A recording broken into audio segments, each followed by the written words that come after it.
we shall discuss three kinds of full understanding. If we want to attain enlightenment, we must develop these three kinds of full understanding. They are mundane full understanding. Only by developing these three mundane full understandings, then one may realize or attain a supra-mundane understanding eventually. So full understanding must be gained from direct experience. Or in other words, full understanding must be gained through the knowledge which is developed through direct experience or personal experience by being mindful or seeing things as they really occur, or seeing things as they really are. So when meditators practice mindfulness meditation,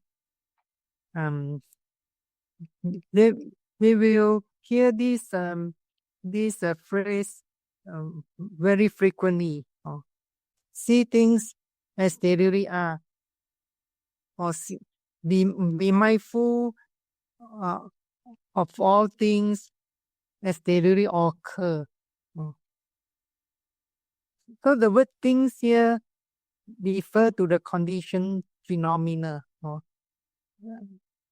Conditioned phenomena here consists of nama and rupa, mental phenomena and physical phenomena.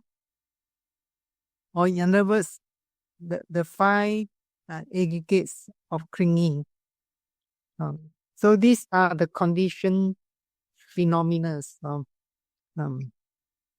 So these conditioned phenomena are something that can be directly experienced.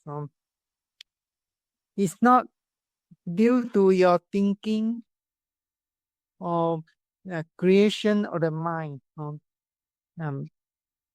It must be able. It must be something that can be directly experienced, or that you can experience them personally by being mindful of them as they really occur, or by paying attention to them as they really are. So in Pali, this phrase is known as Bhutam Buddhato Pasati. Buddha means the Buddha. Here Buddha means something that has a reason or appear at that moment. So in other words, they refer to the meditators'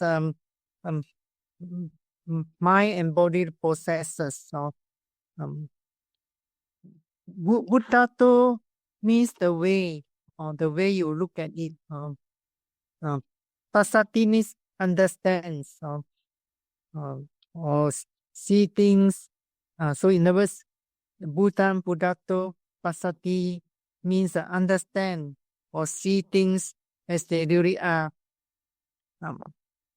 So when the mindfulness is not well developed and concentration is not yet deep enough,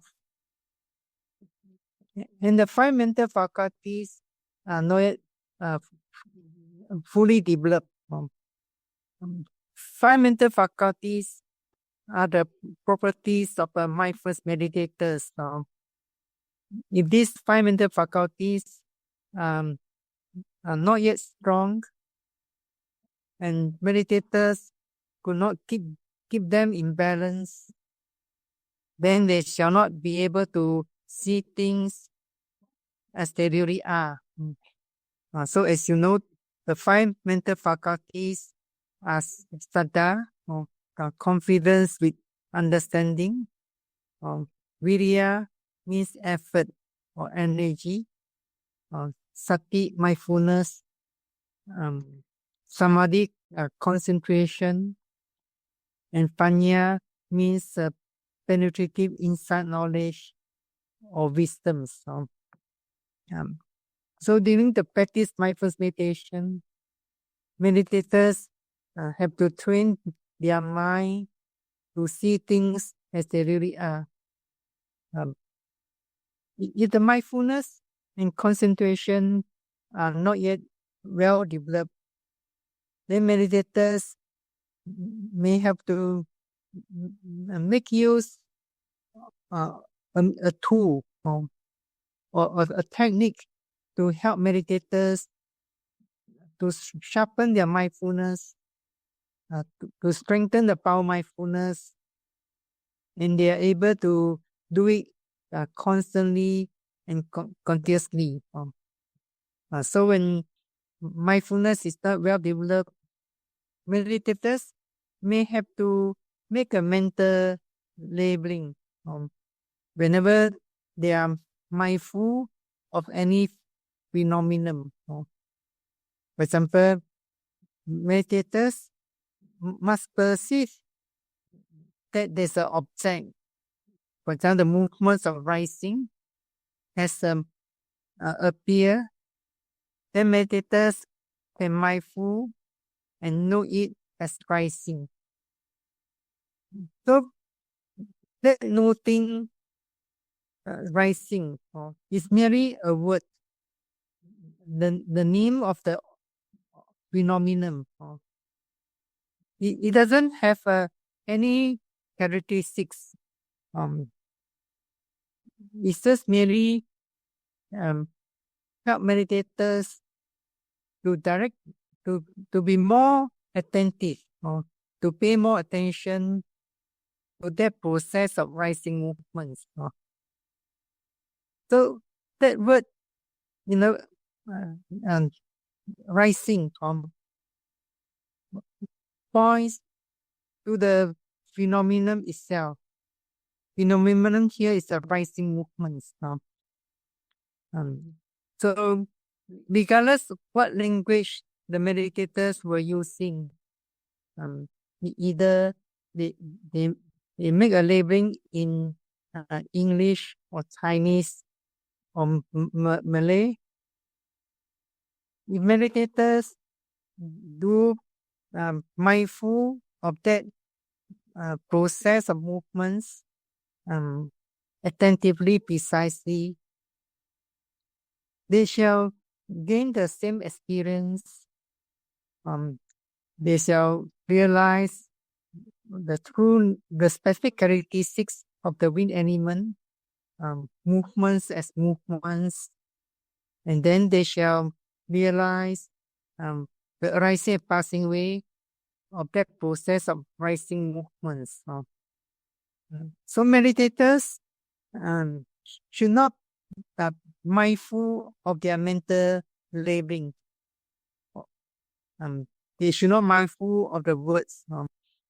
But when the mindfulness is not well developed, meditators do conscious of that mental labeling. But it merely takes up a small percentage of the attention of mind. But sometimes meditators are not so mindful. When they make mental noting, rising, or falling, or when they make mental noting on other processes, for example, thinking, they become aware of the mental noting. Or the mind turn its attention to that mental noting. For example, thinking. When meditators become aware of that mental labeling or noting, most likely the thinking will disappear or gone at that moment. But at that time, meditators were not mindful because the mindfulness became aware of that noting or the word thinking. So meditators must be careful that whenever they make any mental noting or labeling, such as rising or falling, or thinking, pain, or when they are mindful of their movements, of their feet, left and right, lifting, pushing, dropping movements. Whenever they make a mental noting or labeling, they have to make sure that they pay attention to the movements, or in other words, they have to make an effort to keep their mindfulness with that process of movements or whatever phenomenon noted by the meditators at that moment. So meditators may have to make mental noting labeling whenever the mindfulness is weak, or at the beginning of retreats. Meditators may have to make mental noting or labeling whenever they are mindful of any phenomenon. But sometimes they could not make mental noting or labeling because that process of phenomenon was quite rapid, or is that process of phenomenon was very brief or very short. For example, sometimes meditators mindful of the dropping movements in their walking meditation, they must perceive that dropping movements. But when they about to note it as dropping, they already perceive there's a touching of their foot with the floor. Then they should not make mental noting dropping anymore. Meditators were mindful of the movements, but on left and right, and then lifting, pushing, dropping. As soon as they perceive the front foot has touched the floor, then in the next movement, they can lift the foot at the back and make sure that the mindfulness will perceive the lifting movements as soon as possible. So sometimes meditators cannot make mental noting or labeling.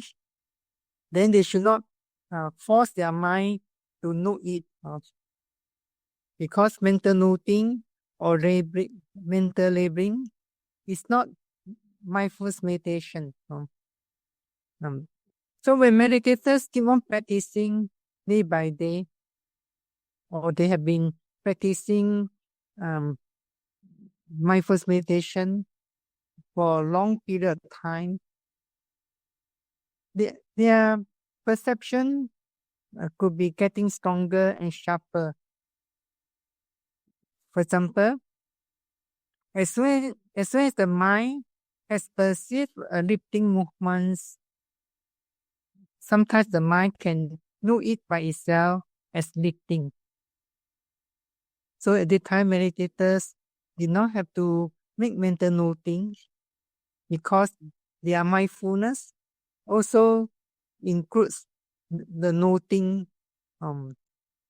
So the meditators still make a mental noting, then it will distract the process of awareness or obstruct the mindfulness. So meditators sometimes may not have to make mental noting or labeling if their perception was getting stronger and their mind could note the phenomenon by itself. But sometimes meditators realize their mind can note it by itself, then they become aware of that mental noting. Then they become unmindful at that moment. So meditators have to be careful so that their mindfulness did not go to the noting. Actually, when the mindfulness is not well developed, the mental noting or labelings, such as the word rising, falling, or thinking, will attract the attention of mind easily. Our mind, there's a tendency of the mind to go to the concept of lifting, pushing, dropping in a walking meditation, or rising, falling movements of the abdomen. The mind tends to perceive the words or the concept. So meditators have to put effort to direct the mind to the phenomenon. They have to put effort to keep their awareness staying with the process of phenomenon. So when meditators can pay more and more attention to various phenomena noted by the mind at that time, then they shall be able to experience clearer and clearer the phenomena. For example, movements shall become clearer to the perception or the mindfulness of meditators.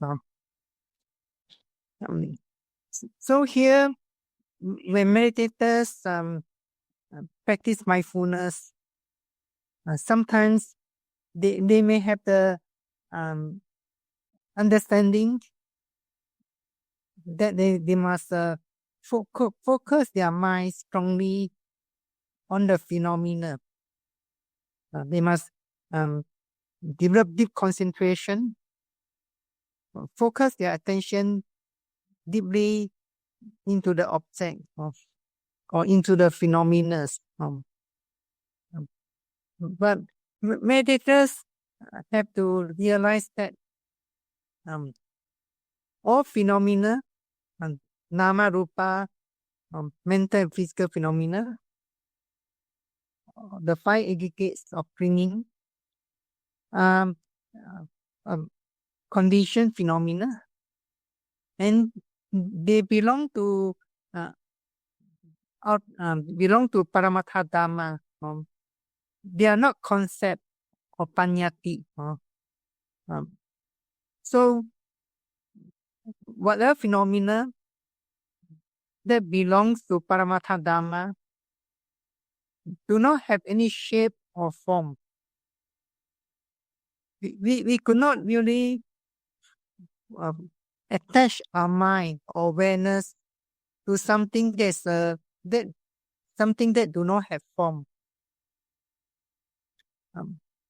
For example, when meditators are mindful of the movements of lifting, pushing, dropping in their walking meditation,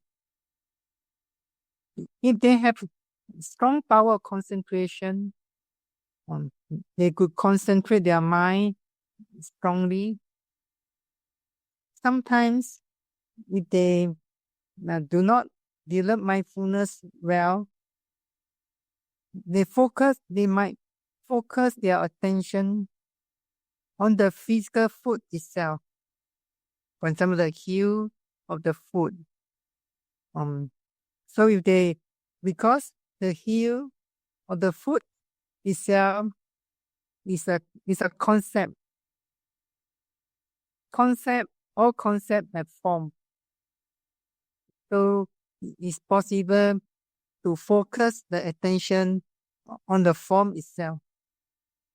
For example, sometimes meditators have a strong power of concentration in their practice. then they would focus their attention on the physical abdomen. Instead of directing their mind or awareness to perceive the moved abdomens, their attention of mind falls on the physical abdomen itself. Or sometimes they could attach or adhere their attention or concentration strongly on the physical abdomen. In that way, they could not realize the movements of rising, falling clearly. So this mental physical phenomena, Paramatha Dhamma, they do not have any form or shape. They can only be known through sati, mindfulness or awareness. For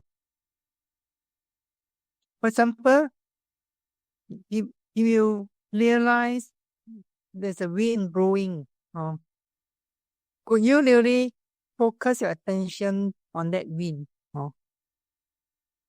Because you couldn't focus your attention on the wind. You cannot feel it, sense it, become aware there's a wind blowing. So similarly, when we practice mindfulness meditation, we have to learn to develop mindfulness or awareness. We have to guide our mind or direct our awareness to the phenomena, such as rising movements, falling movements of the abdomen. We have to direct our awareness to perceive the pain. We do not focus our attention on that location. When we mindful of the heat or hot, meditators have to direct their awareness to perceive that phenomenon, heat or hot and cold. They do not focus their attention or awareness on their physical body. The meditators focus their attention or awareness on their physical body. They may not be able to realize the phenomena clearly, such as heat, hardness, pain, and so on.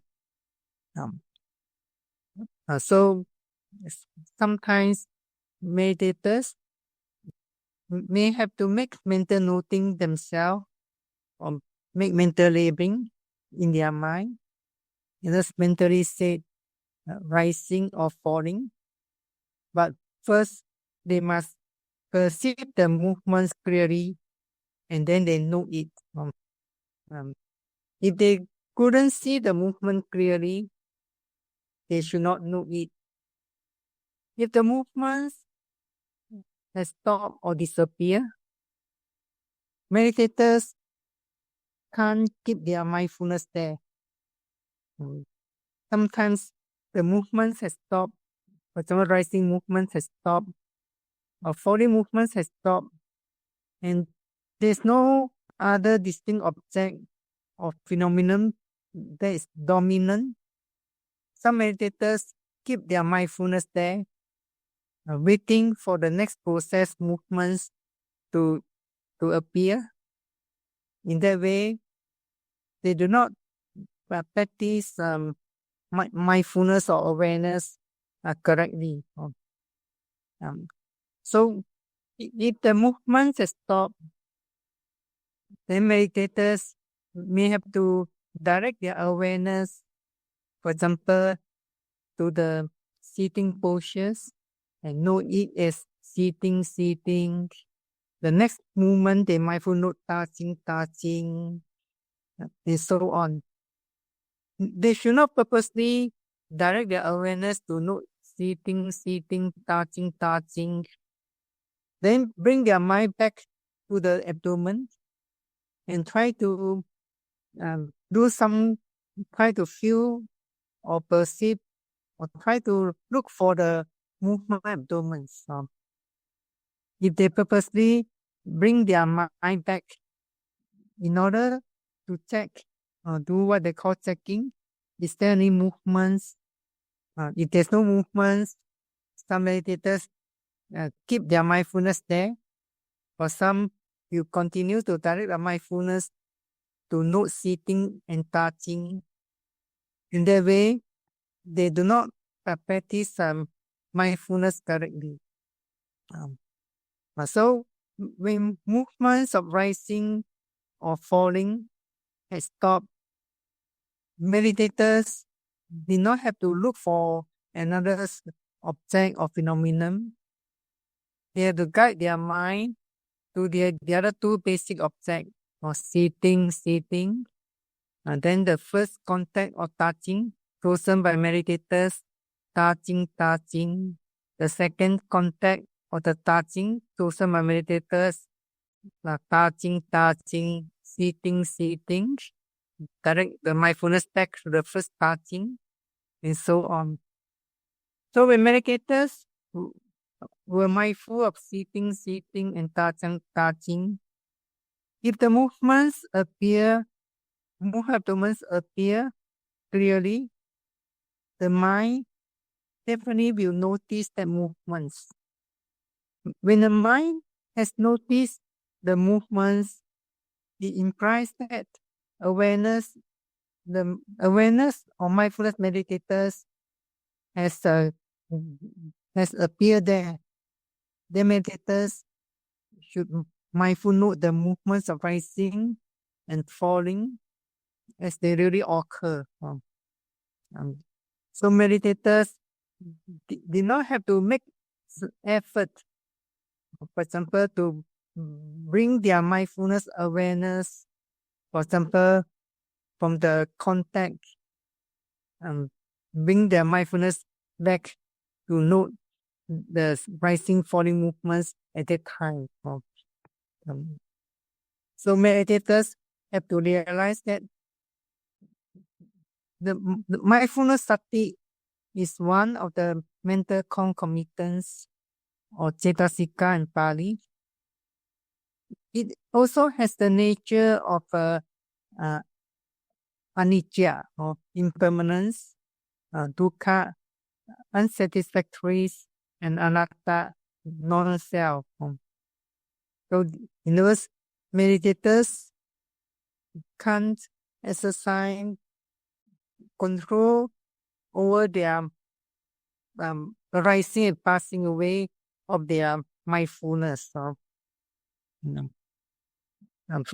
sometimes meditators were mindful of the rising movements, falling movements, although they realized that their mind was thinking of something, but they might be thinking that my mindfulness was still staying with staying at the abdomen, following the process of rising and falling.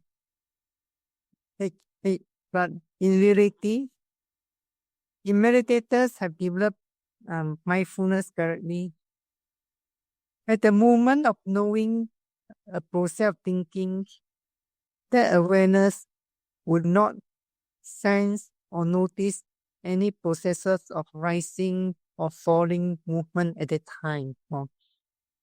But in meditators exercise control over the process, over their process of mindfulness or awareness, then they could not see clearly that the mindfulness has can arise or can go towards the object because there's an object has appeared there. So meditators have to realize that there's no single process of mindfulness that has been mindful and noted many different phenomena. Mindfulness can arise because there's an object The arise, or in other words, the arising of the mindfulness or awareness depends on the arising of a phenomenon. If the phenomenon did not arise, then mindfulness can't arise.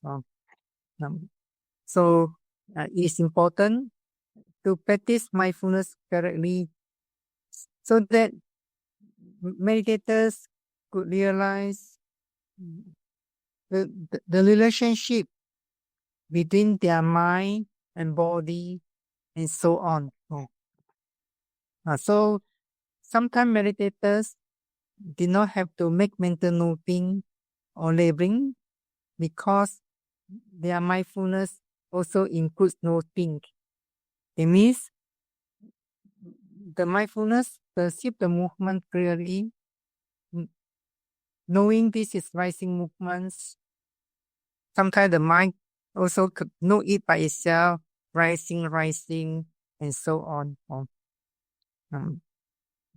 So sometimes meditators keep on making mental noting or labeling. They may be will not be able to strengthen their mindfulness or awareness. Mindfulness can only be strengthened if meditators are able to pay more and more attention to the phenomena, or when their perception of the phenomena was getting stronger, the mindfulness shall be getting stronger as well. So that's why this meditation is known as mindfulness meditation. It's not noting meditation or labeling meditation. The meditators put a lot of effort to make mental noting or labeling on every object, phenomenon.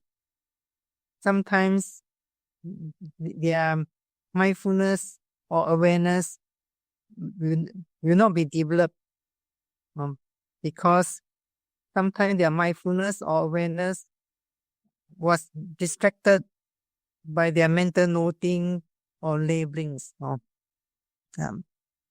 So as the meditators could remember this, we can say the golden rules of mindfulness meditation. That's to see things as they really are, and they have to make use of the mental noting wisely. So when meditators could perceive every process of phenomena clearer and clearer, definitely the mindfulness also shall become stronger. And if the meditators can overcome their mental hindrances, such as sleepiness, sluggishness of the mind, or restlessness, and so on, by mindfulness, then they shall be able to gain deeper and deeper concentration. So paying more attention to every process phenomenon means meditators able to let their mind to experience the process, every process of phenomena better and better. That's why mindfulness meditation is known as experiential meditation. Mindfulness meditation is known as experiential meditation. Knowledge is gained through your personal experience. The knowledge here means jnana. Sometimes it's translated as a insight knowledge. It's gained through your personal experience or direct experience by being mindful of every phenomenon as it duly occurs. So this knowledge can't be gained through thinking or analyzing or reasoning. This knowledge is not gained through reading or listening from others. That's why the teachings of the Buddha, the Dharma, can only be realized through meditation, through the practice of a mindfulness meditation or vipassana meditation. The teaching of Buddha, the Dharma, can only be realized through direct knowledge. So the word direct knowledge or abhinya means the knowledge gained through direct experience, not from somewhere. So that's why mindfulness meditation is known as an experiential meditation. Meditators must be able to direct their awareness or their mind to experience a process of phenomenon. While their mind was experiencing a process of phenomenon, meditators should not think of their experience through any concept or words.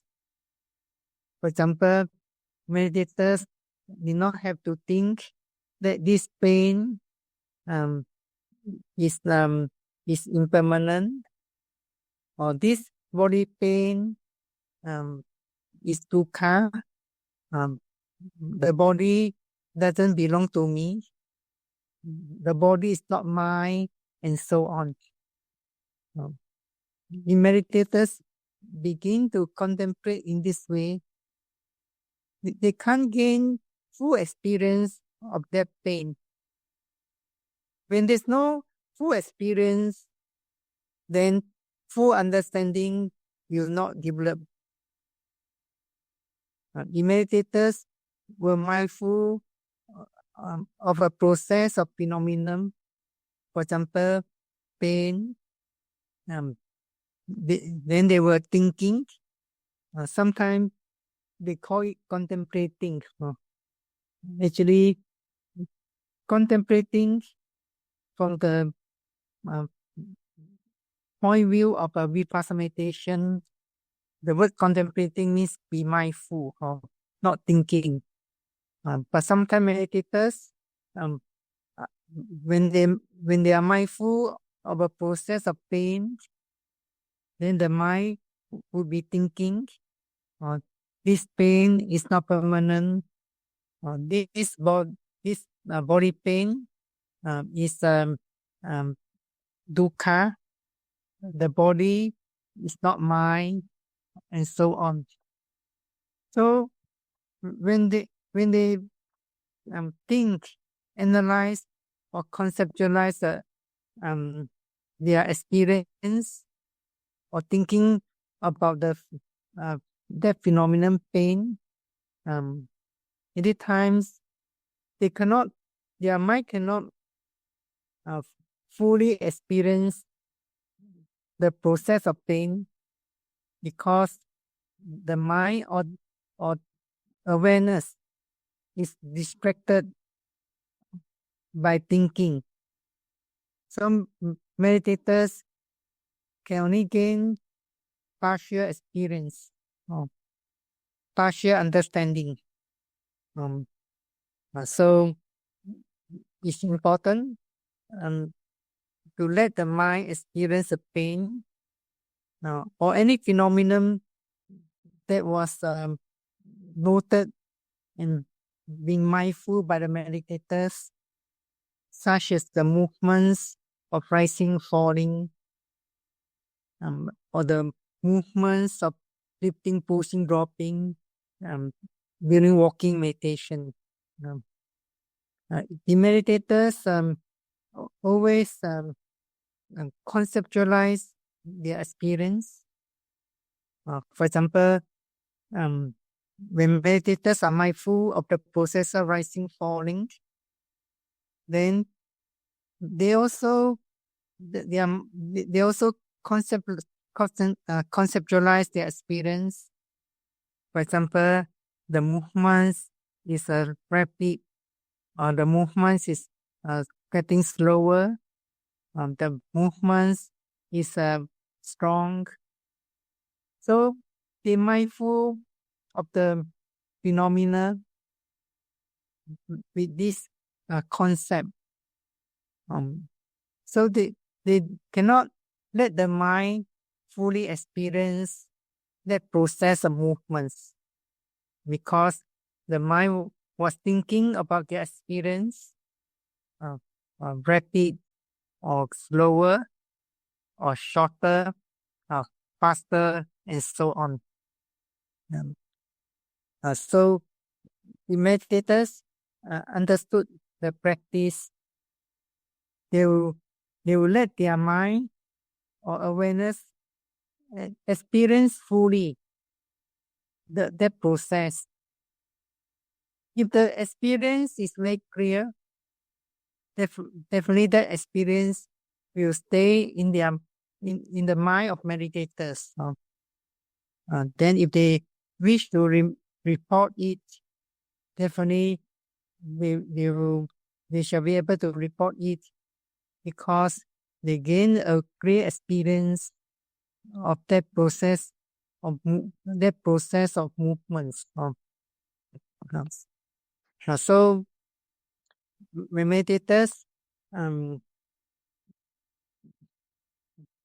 could develop mindfulness constantly and continuously, and their attention or awareness was getting stronger, then they shall be able to gain deeper and deeper concentration. So when meditators can overcome hindrances and defilements in their practice, then they shall begin to realize the specific characteristics or sabhava lakkhana of the mental and physical phenomena clearly. So at the times, they will realize, for example, there's a process of rising movements, and then there's a process of mindfulness. So that mindfulness perceive of movements. So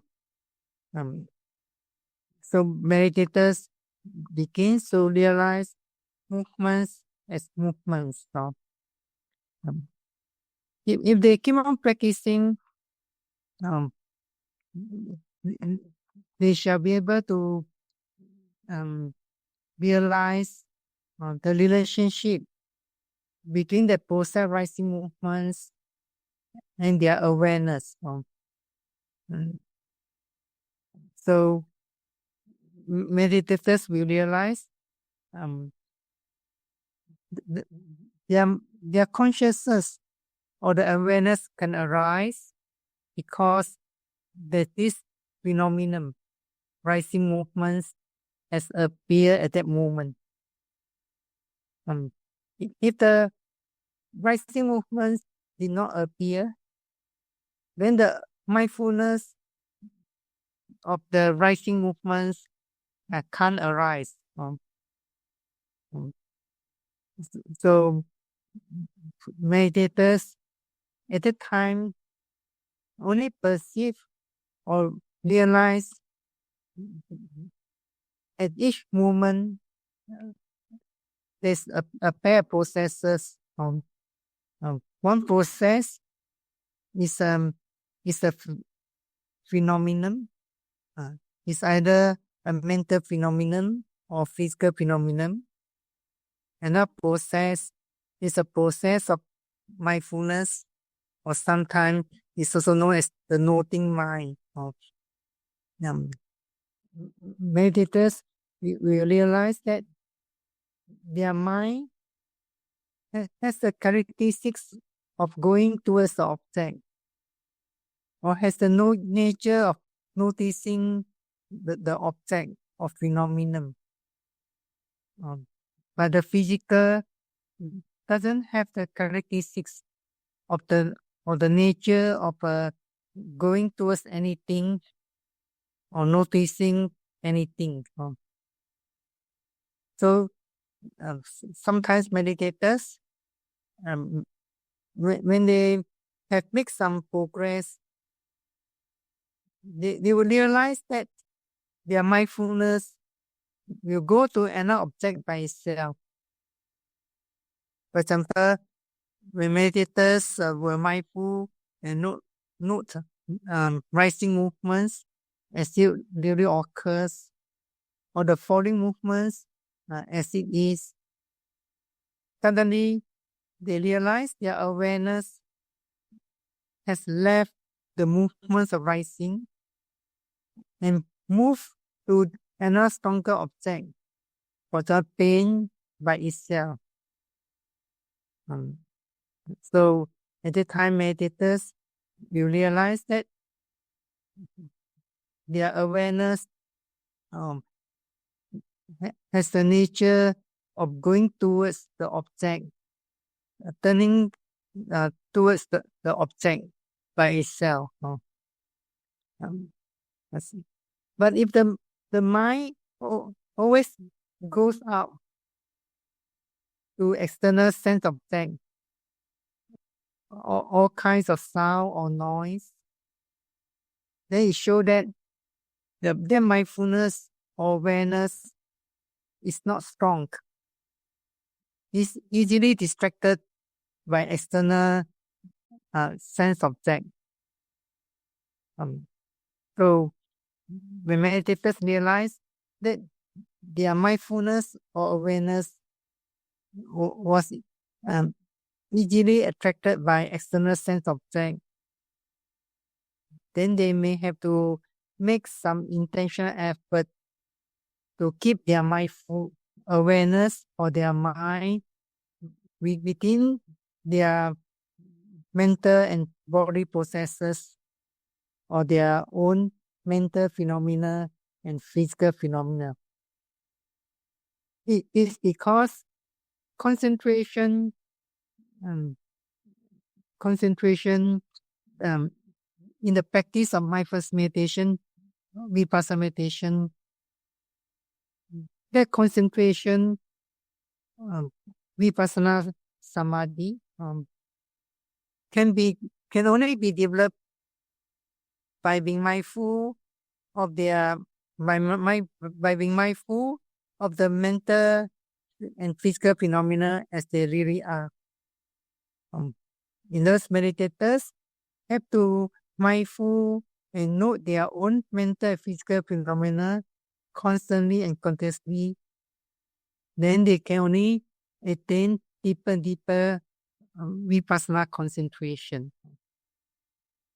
But at the beginning of practice, or as long as mindfulness is not yet well developed, that mindfulness is distracted by some external sense object or sound or noise. Sometimes meditators can mindful and know it as hearing.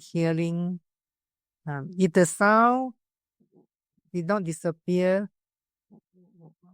meditators did not have to mindful note hearing until that external sound had gone. At the time, meditators may direct their mindfulness inward. That means be mindful of their own mental and physical phenomena as they really are.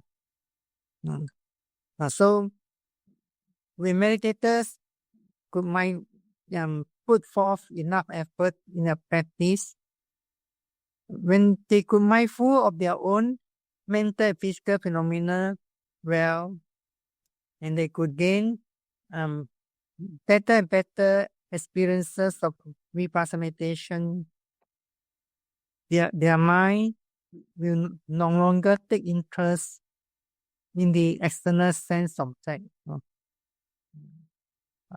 So when meditators could gain deeper vipassana concentration, the first full understanding in Pali is known as Nyata Parinya or Nyata Paninya. Nyata Parinya means meditators at the time gain the knowledge of realizing this is a mental phenomenon, this is physical phenomenon. So at each moment, there's a pair of processes. In fact, according to commentaries, the first experience of vipassana meditation is an experience of anatta. But that experience is not clear. In those meditators, realize that at each movement, there is only a pair of processes. One process is a phenomenon, for example, rising movements. The other process is a process of mindfulness or the noting mind. Then meditators could put forth more effort in their practice. They will realize the mindfulness can arise because there's an object. When there's a pain, then the mindfulness will arise. If there's a strong heat, mindfulness will arise, noting that heat. And during the practice of walking, meditation, and mindfulness of daily routine activities, meditators will see clearly that there's a arising of intention.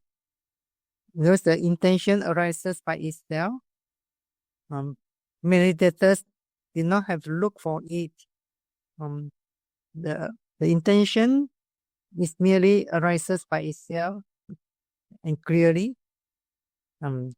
Then a process movements will take place instantly. So here, meditators realize that the mind condition the arising of the movements. So sometimes it's the mind that condition the arising of a process, the movements. Or sometimes during sitting meditation, meditators will realize that the physical phenomena such as heaviness or heat or the movements arising and so on condition the arising of their mind, their mindfulness. So they begin to realize the relationship between nama rupa. So this is known as Nyata Parinya, or full understanding. In the translations of the Visuddhimagga, the first mundane full understanding is known as Nyata Parinya, or full understanding of the known. Then only meditators begin to realize the three common characteristics of mental physical phenomena.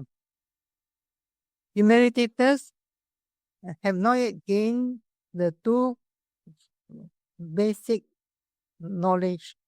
Then they will not realize the three common characteristics of mental and physical phenomena.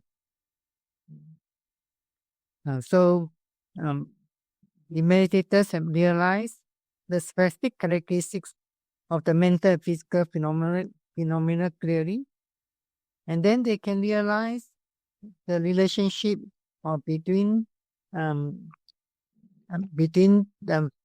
nama and rupa clearly, then they can only begin to realize the three characteristics that are common to them. Anicca, dukkha, and anatta. So, for example, meditators will realize that um, um, when there's a process of rising movements, their awareness will appear instantly. Then, when movements have disappeared, that awareness or mindfulness also will disappear instantly. Or sometimes meditators can experience that both processes as if arise and pass away at the same moment. The meditators cannot see the arising and passing away of their awareness or mindfulness. Then they only realize anicca partially or not fully. So the time meditators come to realize the second mundane full understanding, or it's called tirana parinya. So this thing, tirana parinya, we can say, is the insight knowledge that realizes anicca, dukkha, and anatta.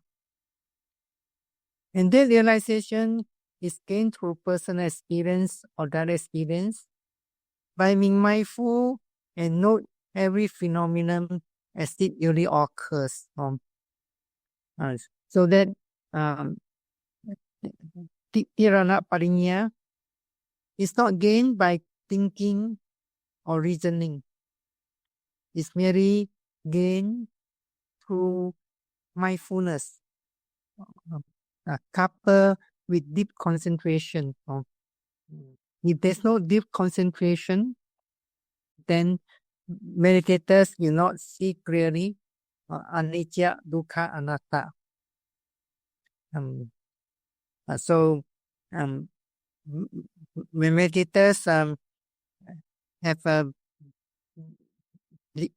developed mindfulness constantly, continuously, and they are able to pay full attention to every phenomenon, and the mind is free from mental hindrances and other defilements, then they begin to realize the specific characteristics of the mental physical phenomena clearly, and their relationship in terms of cause and effect, or sometimes known as conditionality.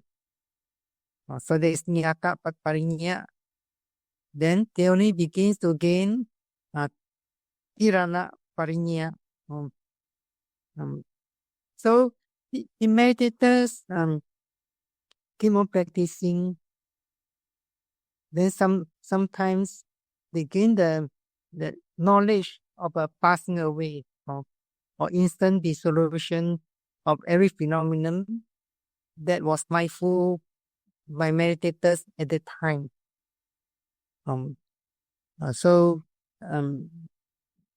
at the time, meditators might be realizing that there's only the arising, and that at the time meditators realize the instant passing away of every phenomenon. They would realize dissolution of the phenomenon clearly.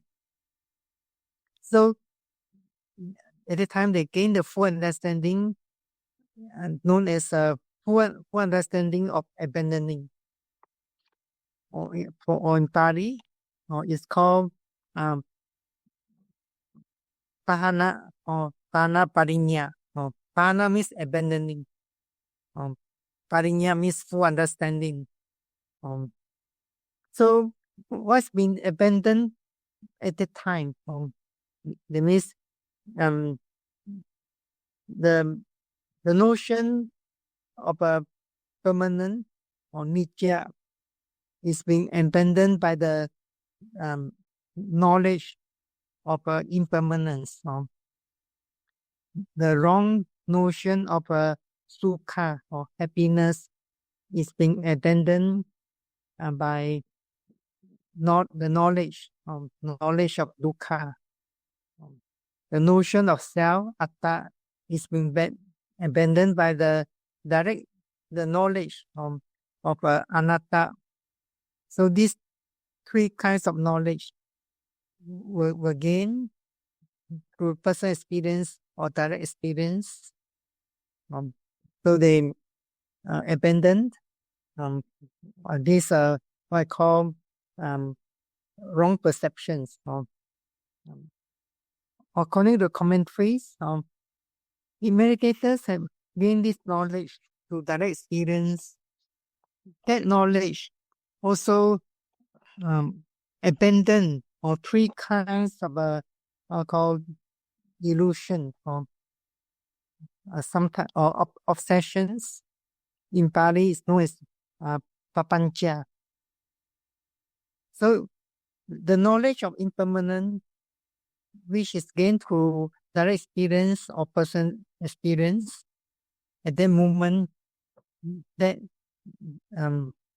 direct experiential knowledge of impermanence abandons mana, or mana means conceit. That knowledge of dukkha, or direct experiential knowledge of dukkha, abandons tanha. And the knowledge of non-self abandons ditti, the wrong view of self. So these three kinds of obsessions or papancha, mana, or means conceit, tanha, craving or attachment, ditti, the wrong view of self, are abandoned when meditators could realize anicca, dukkha, anatta clearly. So if they can put forth effort, increase their effort gradually, then this realization will pave the way gradually to highest stages of experiences until the attainment of supramundane right understanding. So this abandonment of these three kinds of papancha is gained when meditators could realize clearly anicca, dukkha, anatta. But if the realization is not clear, when the effort is not sustained, or the concentration is not sustained because mindfulness was not sustained, then the experience of will disappear. So in other words, meditators have to gain these three kinds of mundane full understanding in order to make further progress. So the first mundane full understanding is known as nyata parinya, or the second is tirana parinya, and the third is pahana parinya. So at the moment of gaining this tirana parinya, at the time meditators gain the insight knowledge of anicca, dukkha, anatta. In fact, according to commentary, when meditators see anicca, definitely they also realize dukkha, anatta. If they see anatta clearly, at that moment they also realize anicca and dukkha. In other words, they do not realize the three characteristics at three separate period of time. But meditators have not yet realized anicca thoroughly or completely, then they also couldn't realize dukkha and anatta. So meditators have to gain this mundane full understanding. Only after gaining this mundane full understanding, they shall be able to make further progress. So I wish all meditators shall put forth a strenuous effort. It's not merely an ordinary effort. So the meditators could develop stronger and stronger mindfulness, able to pay full attention to each phenomenon that has appeared at that moment, and able to develop mindfulness, such a powerful mindfulness, constantly, continuously, and able to gain deeper and deeper concentration that give rise to this mundane full understanding, and able to attain the final goal soon.